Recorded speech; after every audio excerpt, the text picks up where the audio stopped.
Estás en Goya, Corrientes. Escuchás Radio 10 en el 95.3. Sí, sin lugar a dudas, Juan Cruz. La verdad es que la resolución de la jueza de familia de Paso de los Libres, primero es una resolución judicialmente bien tomada, legalmente correcta, y sobre todo entiendo que resulta muy buena como una especie de mensaje de la justicia a toda la sociedad de la provincia de Corrientes, en el sentido de que, si bien siempre estamos discutiendo la necesidad de actualizar las leyes, algunas disposiciones de las normas legales en la Argentina se pueden aplicar a casos novedosos. ¿Qué significa esto? Que claramente nos encontramos en una situación donde derechos a la imagen, porque así se llama actualmente, el derecho a la imagen de personas que son menores de edad, en este caso adolescentes, bueno, estaban siendo vulnerados, y apelando a la justicia, un padre realiza un planteo pidiendo precisamente que se modifique esa situación. ¿Cuál era la situación? Y claramente, la construcción de documentos a través de imágenes en los cuales se veían cuerpos creados digitalmente con imágenes de personas reales, en este caso la hija de esta persona que reclamó. Bueno, entiendo yo que muy sabiamente la jueza toma la determinación, emite una orden judicial, y esa orden judicial tiene que ver con ordenarle al ente que regula todo lo que sea comunicaciones en la Argentina, el ENACOM, que funciona en casi todas las ciudades del país, en delegaciones que quedan siempre en el mismo edificio que el Correo argentino, diciéndole: mire, señores del ENACOM, yo ordeno que se prohíba el acceso en todo el territorio de la República Argentina a este sitio porque violenta derechos que están protegidos constitucionalmente y también por las convenciones internacionales. Así que, reitero, perdón que haya sido un poquito extensa la explicación, pero para que también podamos comprender todos qué es lo que hizo esta jueza. Ahora, doctor, yo entiendo eso y estoy totalmente de acuerdo. Yo me pongo del lado de el dueño del sitio web, donde él puede decir: bueno, yo brindo la herramienta. Ahora, si hay gente que lo utiliza de manera criminal o con intenciones de engañar, escapa. Ahí yo creo que se podría iniciar una investigación, doctor. ¿Quién lo hizo esto? ¿Cómo se hizo? ¿O no? ¿O cómo queda esto? ¿O únicamente se prohíbe o se blinda, digamos, el distrito para que tengan acceso a este sitio? Bueno, la verdad es que la pregunta es exacta, es totalmente correcta en este sentido.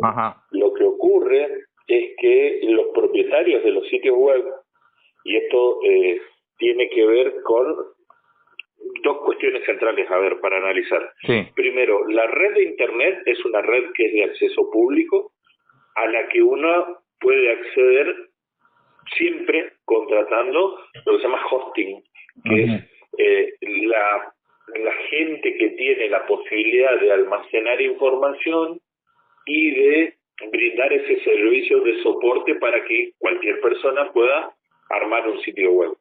Ahora bien, el dueño de ese sitio web es responsable por lo que se publica en ese sitio, así como somos nosotros responsables de cada uno de los perfiles que armamos en redes sociales.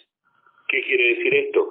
Que la persona propietaria del sitio web conociéndonos.com, por poner un ejemplo, es responsable de los datos que se cargan en su sitio y debería tener un sistema de políticas de publicaciones como tienen todas las aplicaciones y todas las redes sociales, porque de hecho,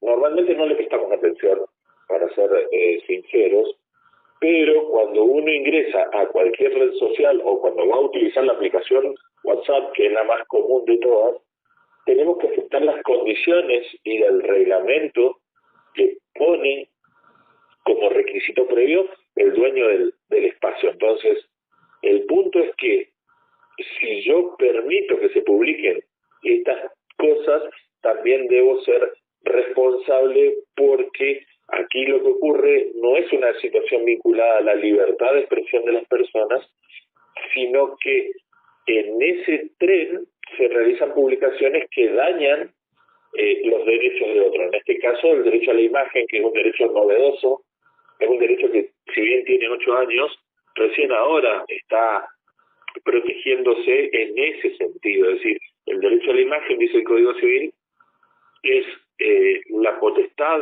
que tiene una persona, la prerrogativa que tiene de lo que es su imagen, entendiendo que estamos no solo en una vida real, sino también en una virtual. Entonces, esto es un complemento muy bueno a lo que ya tenía el Código Penal. O sea, el Código Civil decía que había que evitar dañar a las personas, pero ahora le da nombre concreto a esto que decimos nosotros, nuestra imagen, y le da herramientas procesales para que los jueces puedan protegerla. Reitero, está muy bueno, está bien encarado, entiendo yo.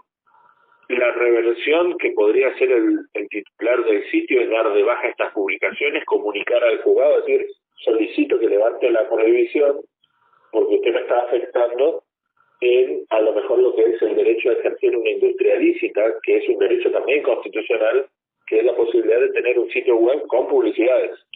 Claro.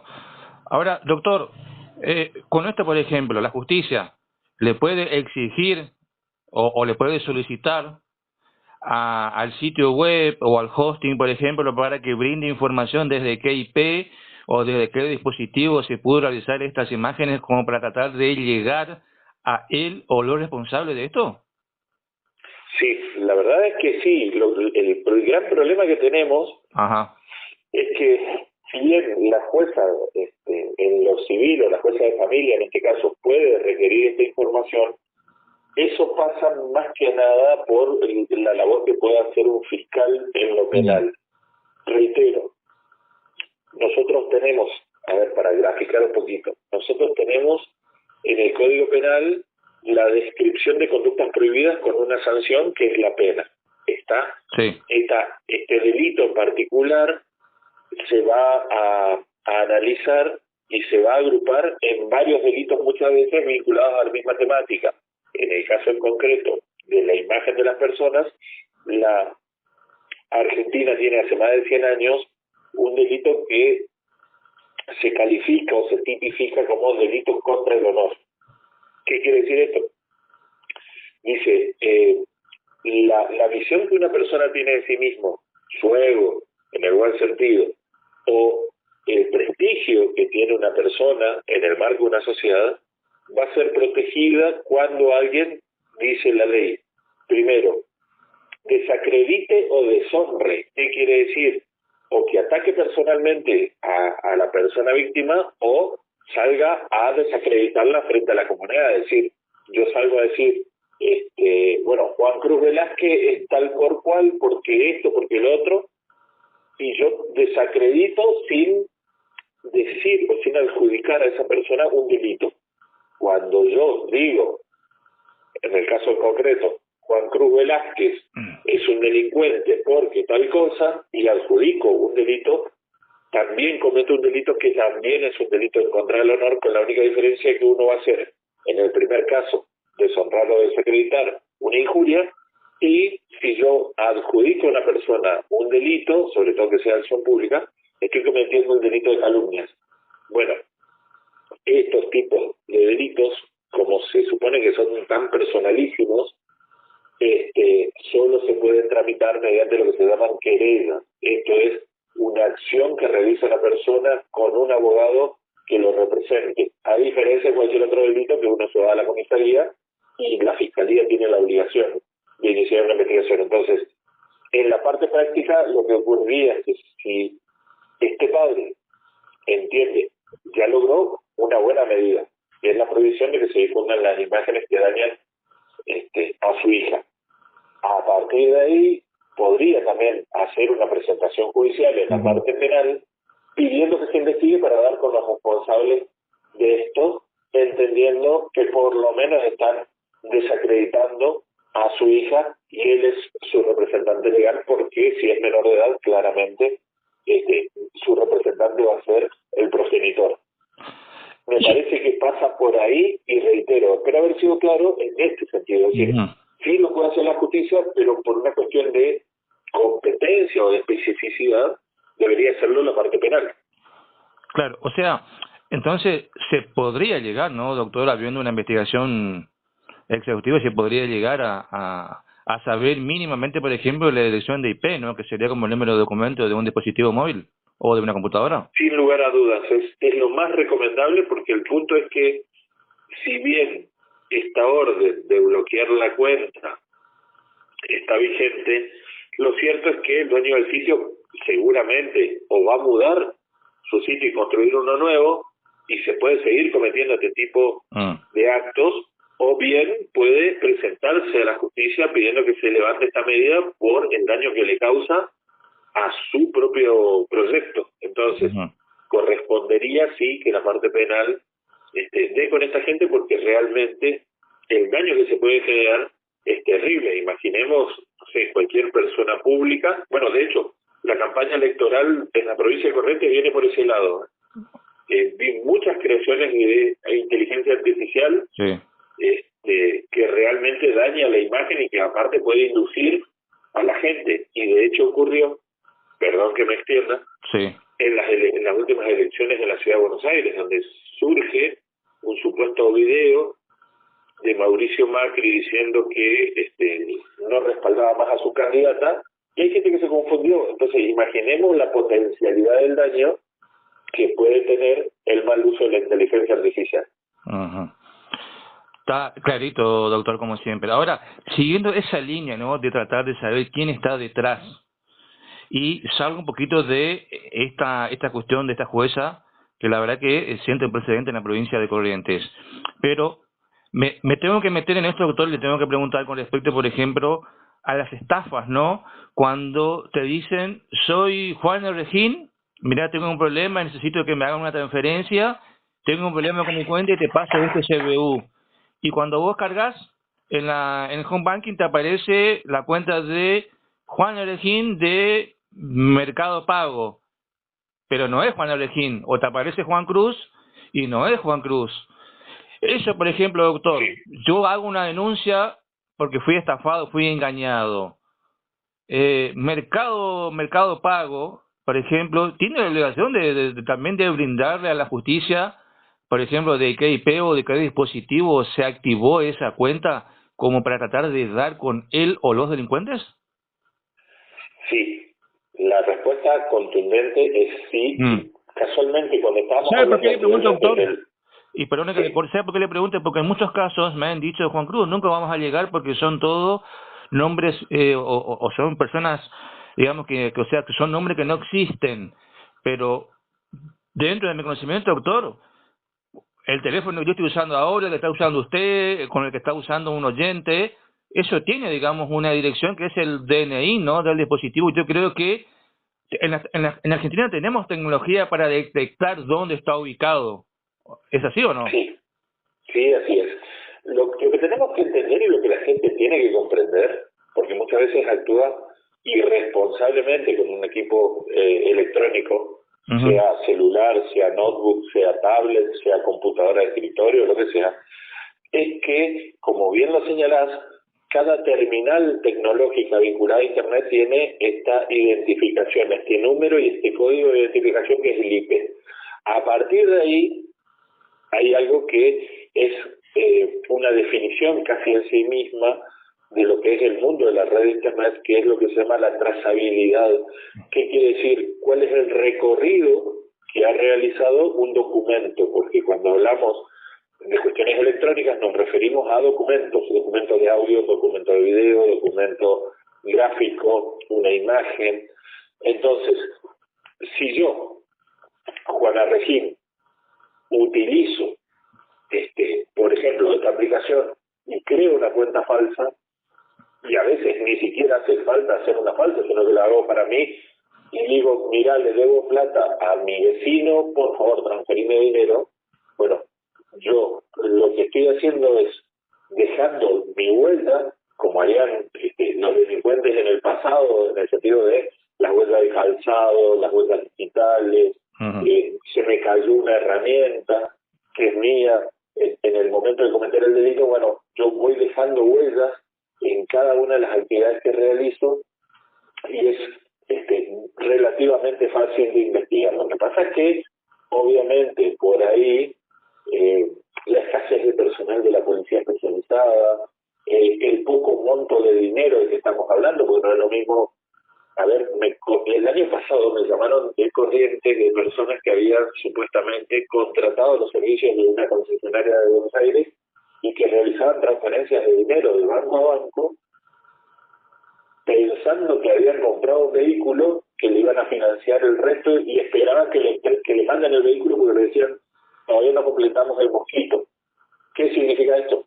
Que el punto es que estos delitos se pueden cometer o en pequeña escala con personas que no sé, fingen ser rescatistas de animales y piden ayuda a la comunidad y todos generosamente hacen su aporte, y ahí lo que está ocurriendo es que la gente está siendo víctima de estafas a otra escala muy distinta de la que hizo Cotitorto o de la que hicieron en su momento con el Boston y con el Capital, sí. Pero también es el mismo delito, es decir, engañar a otra persona para que esa persona, a partir de ese engaño, realice una actividad que tiene un valor en dinero, pero que va a traer un resultado negativo y que va a haber un perjuicio económico respecto de esta persona que es la víctima del delito. Pero sí, claramente se puede investigar, se debería investigar, y ahí viene la otra parte que muchas veces no se cuenta.